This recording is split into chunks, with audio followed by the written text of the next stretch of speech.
Growing up, I always thought my mom was being overly cautious. Like way overly cautious. She had rules for everything. And I don't mean just the typical clean your room, or don't stay out too late type of rules.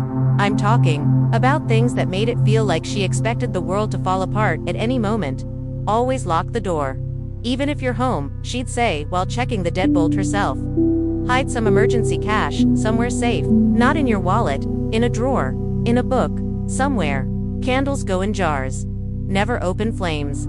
Honestly, at the time, it sounded like a paranoid checklist for surviving a zombie apocalypse. I'd nod along, half listening, letting her words slide in one ear and glide right out the other. Because, in my teenage brain, it all seemed excessive. I figured life would just kind of work out, that problems would be solved by Google, or by calling someone, or by waiting until things got fixed. But life has a funny way of making sure you learn the lessons you avoid.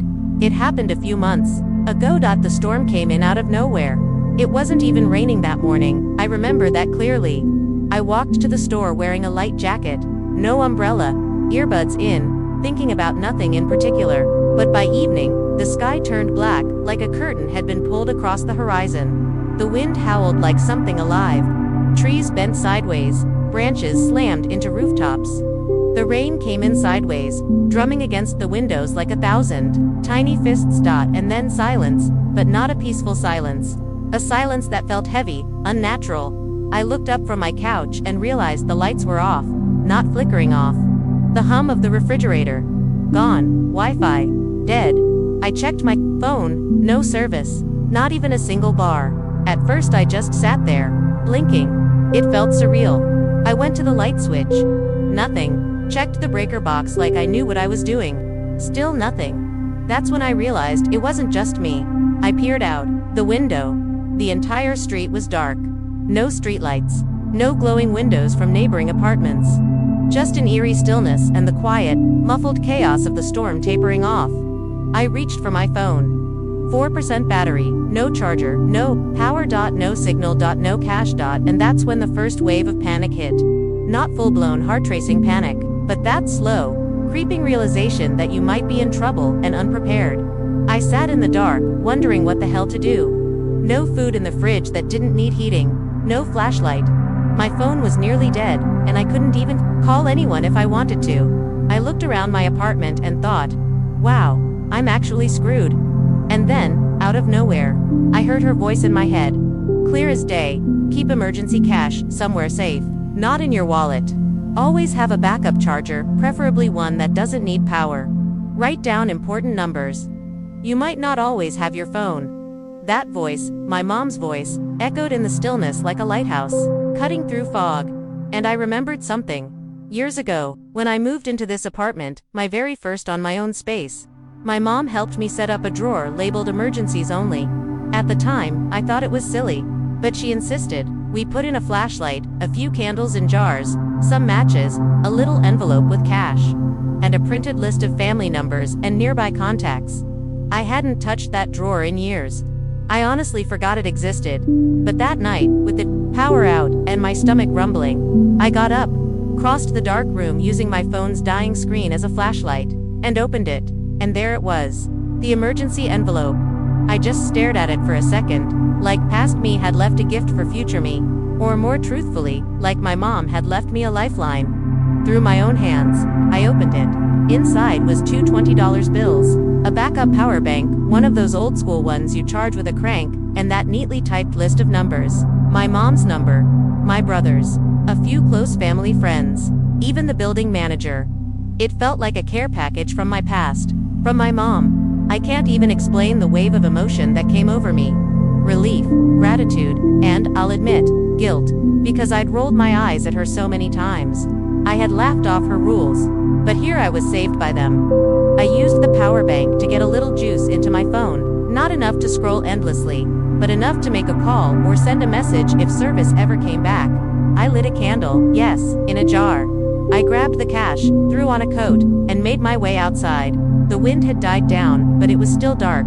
The city looked like a ghost town. Some people were standing in the street, using their phones as flashlights. looking just as lost as I felt an hour earlier, but one tiny corner store on the next block somehow still had its doors open. The owner had lit some candles, and they were letting people buy stuff. Cash only. I got a few essentials, some bottled water, granola bars, and a can of soup I figured I could heat with a lighter, or not at all.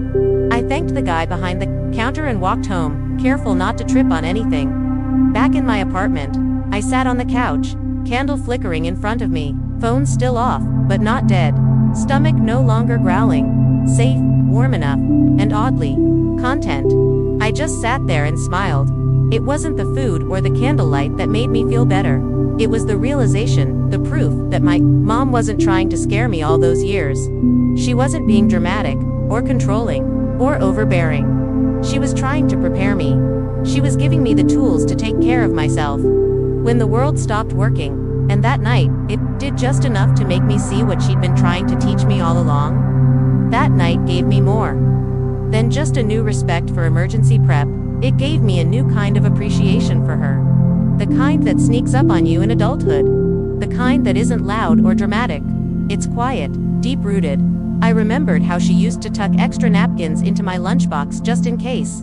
How she insisted I learn how to cook 3 meals from scratch, not because she thought I'd become a chef, but because you never know when takeout won't be an option. How she made me keep a paper map in the glove compartment even after GPS became a thing at the time. It all felt like overkill, like she was planning for worst-case scenarios I couldn't imagine. But now I can imagine them, because I lived through one. And I came out okay. Because of her. I think about that night often. Not with fear, but with clarity. It was the first time I truly understood what she meant by just in case. It was the moment her voice became part of my own. When her lessons clicked, not as nagging advice, but as quiet love. Preparedness isn't fear. It's care. It's protection, it's love in advance, and now I keep that drawer updated. Fresh batteries, more cash, a better flashlight, a printed copy of important info, and yeah, candles, in jars. Sometimes I even add little things, thinking of what I might need, or what someone else might if they ended up here during a storm, and every time I do, I hear her voice again, not nagging, just loving, just mom. So, to all the people out there rolling their eyes at overprepared moms, take it from me. You'll get it one day. Maybe when the power's out, maybe when your phone's dead, maybe when you're cold, or hungry, or scared, and all you have left is what someone made you prepare for. Even when you didn't want to. And when that happens, you'll smile in the dark, just like I did, and say thanks mom. You were right all along.